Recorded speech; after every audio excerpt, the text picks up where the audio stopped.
ஆ கடகா, எப்படி இருக்கிற? உனக்கு நல்லா தானே நான் தீவனம் போடுறேன். வர வர என்ன முட்டை சைஸ் ரொம்ப சின்னதாயினே போகுது. நல்லா சாப்பிட்டு நல்லா முட்டையிடணும், புரியுதா? சரி சரி, உன் பிள்ளைங்குட்டிங்களெலாம் கூப்பிட்டுக்கின்னு பக்கத்தில் இருக்கிற குட்டைக்கு போய் மீன் பிடிச்சி சாப்பிடு. அந்த குட்டையில் நிறைய மீன் இருக்குதுல்ல, போ போ. நல்லா சாப்பிட்டு நல்லா பெரிய பெரிய முட்டையாக போடுங்க. ஏண்டி உன்னை முட்டையை தானே வாங்கி கொடுக்க சொன்னேன், எதுக்குடி இந்த மொட்டை கடை கிட்ட என்ன கூட்டின்னு வந்தேன்? ஏய், மொட்டை சொட்டன்லாம் பேசாதடி. அந்த ஆள் காதில் விழுந்துற போது. இந்த ஆள் தான் இந்த பண்ணையோட ஓனரு, ராஜா. அது சரி, இவர் தான் ஓனரா? ஆமாம், முட்டை வியாபாரம் தானே பண்ணுறாரு. இவர் என்ன ஷர்ட்டெல்லாம் டக்கின் பண்ணி டையெல்லாம் போட்டுக்கின்னு நீட்டாக வந்திருக்கிறாரு. இவர் பெரிய பிஸ்னஸ் மேன் இல்லை? இந்த வாத்து பண்ணையை வச்சு 4 வீடு கட்டிட்டாண்டி இந்த ஆள். அப்போனா பாரு இவர் எவ்வளோ பெரிய அதிபராக இருப்பார்னு. அவர் என்ன ஒரு டை கூட கட்டக்கூடாதா?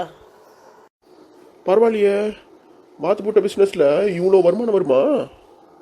ஆமாண்டி, தந்திரமாக வியாபாரம் பண்ணுறாரு. அதனால பெரிய ஆளாக இருக்கிறாரு. நாங்கள் பாரு ஒரு ஹோட்டலில் வச்சுக்கிட்டு நல்லா தான் சமைக்கிறோம். இருந்தாலும் எங்களுக்கு அந்த அளவுக்கு லாபம் வரல. இன்னும் அந்த வீட்டுக்கு நாங்கள் லோன் கட்டிகிட்டு இருக்கோம். சரி சரி, நம்ம புராணத்தை அப்புறம் பாடலாம், வந்த வேலையை கவனிக்கலாம். சார் சார், யாரும்மா நீங்கள்? என்ன விஷயமா வந்திருக்கீங்க?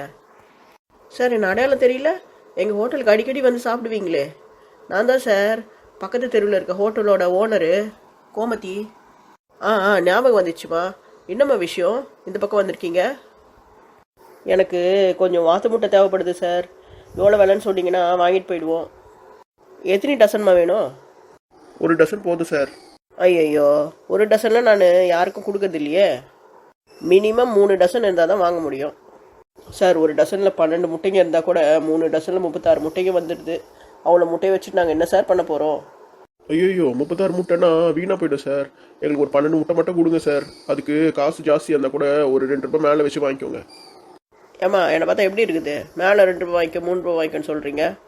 என்னை பார்த்தா என்ன பொட்டிக்கடை வியாபாரி மாதிரி இருக்கா? இங்கே பாருங்கள், எங்கள் தொழில் தர்மம்னு ஒன்று இருக்குது. 3 டசனுக்கு கம்மியாக நான் விற்கவே மாட்டேன். அதனால தான் நான் பெரிய பெரிய ஹோட்டலுக்கெல்லாம் விற்றுட்ருக்கேன். நீங்கள் பார்த்துட்டு 1 டசன் கொடுங்கன்னு கேட்டால் அப்புறம் எல்லா கஸ்டமர்ஸும் வந்து என்னை 1 டசன் கொடுங்க, 4 முட்டை கொடுங்கன்னு தொல்லை பண்ண ஆரம்பிச்சிடுவாங்க. என்னால் என் தொழில் தர்மத்தெல்லாம் மாற்றிக்க முடியாது. இடத்த காலி பண்ணுங்க. சார், இனிமேல் இந்த பண்ணைக்கு ஒரு செக்யூரிட்டியை போடணும். போகிறவங்க வரவங்களாம் முட்டை வேணும் கேட்டுன்னு இருந்தால் நான் என்ன பண்ண முடியும்? ஐயோ சொட்ட, என்ன ஓவரா பண்ணுற? எங்கள் கார் பார்க்கிங் சைஸில் மூட்டு பூச்சி மாதிரி வீட்டை வச்சுக்கிட்டு ஓவரா பேசுறிய நீ? ஏய் அண்ணா, சும்மாரி. கோமதி, கொஞ்ச நேரம் கம்முனு கடடி. ஐயோ சொட்ட, ஏற்கனவே உங்கள் வீட்டில் இருக்க ஆடு மாடுங்கள்லாம் எங்கள் வீட்டுக்கு அமிச்சு எங்களை டார்ச்சர் பண்ணின்னு இருக்க. அதுங்க எங்கள் வீட்டில் இருக்கிற செடி கொடிகள்லாம் சாப்பிட்டு போயிடுதுங்க. இது பத்தாததுக்குன்னு எங்களுக்கு முட்டை வேறு கொடுக்க மாட்டேன்னு சொல்கிறிய நீ? என்னது, உங்கள் வீட்டுக்கு எங்கள் ஆடு மாடுங்களாம் வந்ததா? யார்மா நீ? உங்கள் பக்கத்து வீட்டில் இருக்காங்களே வள்ளி அக்கா, அவங்களோட தங்கச்சி அண்ணன் தான் நான். ஓ, ஊர்லேருந்து வந்த வள்ளியோட தங்கச்சின்னு சொன்னாங்களே, அது நீ தானா? ஆமாங்க, அவங்க பட்டணத்தில் பெரிய வேலையில் இருந்தாங்க. இப்போ தான் ஊருக்கு வெக்கேஷனுக்காக வந்திருக்காங்க. இன்னும் 2 மாதத்தில் ஊருக்கு போயிடுவாங்க. அதை சொல்லு. வள்ளி அக்காக்கே அவ்வளோ வாய் இருக்குது, அதில் பாதியாவது உனக்கு இருக்காது. அதான் நீ என்கிட்டயே வாய் காமிக்கிறியா? இங்கே பாருங்கள், உங்கள் 2 பேருக்கும் முட்டைலாம் கிடையாது. ஒழுங்காக போயிடுங்க. யோ, நாங்கள் கஸ்டமருங்க, எங்களுக்கு நீ முட்டை கொடுத்தே ஆகணும். ஒழுங்காக கொடு, இல்லைனா நான் பக்கத்தில் இருக்க போலீஸ் ஸ்டேஷனில் கம்ப்ளைண்ட் கொடுப்பேன். அப்படியா? சரி, எவ்வளோ முட்டை வேணும் உங்களுக்கு? 5 + 5 + 5. ஓகே, எனக்கு 15 முட்டை கொடுங்க. அதுக்கான காசை நான் கொடுத்துட்றேன். என்னால் 3 டசன்லாம் முட்டை வாங்க முடியாது. சரிம்மா, 1500 கொடுத்துரு. முட்டை உன் தலை தான் காலின்னு பார்த்தா தலைக்குள்ளியெல்லாம் காலியாக இருக்கா? 15 முட்டை எப்படியா 1500 ஆகும்? ஒழுங்காக கணக்கு போடியா. இப்போ தான் ஏன் தெரியுது எப்படி நீ இவ்வளோ பெரிய வீடு கட்டியிருக்கேன்னு. தப்பாக கணக்கு போட்டு கஸ்டமர் ஏமாத்திரியா? இங்கே பாருமா, நீ 3 டசன் முட்டை வாங்கினா ஒரு முட்டை 20 ரூபான்னு விற்றுருப்பேன். ஆனால் நீ தனித்தனியாக முட்டையை கேட்குற. அப்படி இருக்கும்போது ஒரு முட்டை 100 ரூபான்னு கணக்கு. புரியுதா உனக்கு? நீ போய் உன் ஃபோனில் இருக்க கேல்குலேட்டரில் கணக்கு சரியாக போட்டு எனக்கு வந்து சொல்லு. யோ, நீனா வாத்து முட்டை வைக்கிறியா இல்லை டைனோசர் முட்டை வைக்கிறியா? ஒரு முட்டை போய் 100 ரூபான்னு சொல்கிறேன். இந்த பாருமா, எனக்கு டைனோசர் முட்டைலாம் கட்சா அதெல்லாம் ஒரு முட்டை 500 ரூபான்னு விற்பேன். நான் 100 ரூபாய் விற்பேன். கதை சொல்லின்னு இருக்கிற. உனக்கு வாங்க முடிஞ்சால் வாங்க, இல்லைன்னா கிளம்புமா.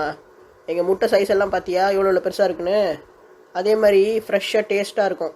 பட்டணத்துலேருந்து நிறைய பேர் வாங்கிட்டு போய் முட்டை கேக்கெலாம் பண்ணுறாங்க. அதில் நீ என்னடானா அங்கேருந்து வந்துட்ட. காலங்காத்தால 5 முட்டை வேணும் 10 முட்டை வேணும்னு. 5-10 முட்டைலாம் எங்கன்னா 20 ரூபாய்க்கு விலைக்கு கொடுப்பாங்களா? வாங்கினா வாங்கு, வாங்கலைன்னா கிளம்பு. யோ ஒரு முட்டை வச்சு ஓவரா பேசுறியா நீ? அண்ணோ அவர் தான் முட்டை கொடுக்க மாட்டேன்னு சொல்கிறார்ல, வீணா அதுக்கு வாதம் பண்ணிட்டு இருக்க. வா நம்ம இங்கேருந்து கிளம்பலாம். நான் தான் சொன்னேன்ல பக்கத்து ஊரில் நல்ல முட்டைங்க கிடைக்கும்னு, நம்ம அங்கே போய் வாங்கிக்கலாம். சொல்கிற பேச்சு கேளு, வா போகலாம். ஒரு முட்டை போய் 100 ரூபாய் சொல்றாடி, எனக்கு மனசே ஆற மாட்டேங்குது. இங்கே பாரு, இது எங்கள் பண்ணையில் இருக்கிற முட்டை. நான் சொல்கிறது தான் விலை. நான் 100 ரூபாய் சொல்லுவேன், 200 ரூபாய் சொல்லுவேன். உனக்கு இஷ்டம் தான் வாங்கு. இல்லைன்னு வச்சுக்கோ, அந்த பொட்டி கடையில் விற்கிது பார்த்தியா கோழி முட்டைங்க, அதை வாங்கி சாப்பிடு. கிளம்பு. அதுதான் 5 ரூபாய் 6 ரூபாய்க்கு விற்கிறாங்க. நீ என்ன கேவலப்படுத்துறது கூட பெரிய விஷயம் இல்லை, கோழி முட்டையை சேர்த்து கேவலப்படுத்துறியா? உன்னை நான் வச்சுக்கிறேன். சரி போமா, வந்துட்டேன். முட்டை வாங்குற மூஞ்சிங்களை பாரு. சொல்கிற பேச்சு கேட்டு ஒழுங்கா வா, இல்லைன்னா நான் இங்கேருந்து போகிறேன். என்னால் இங்கே நின்று இந்த ஆள்கிட்டலாம் பேச்சு வாங்க முடியாது. சரி விடுடி, அந்த ஆளுக்கு நமக்கு முட்டை வைக்க இஷ்டம் இல்லை, அதனால தான் ஓவரா பேசிட்டு இருக்கான். கிளம்பு. இப்போ தான் இதுவே உனக்கு புரியுதா? கடவுளே, என்னையும் இந்த வாத்துங்களையும் இந்த வாத்து முட்டையும் இவளுக்கு கிட்ட இருந்து காப்பாற்று கடவுளே.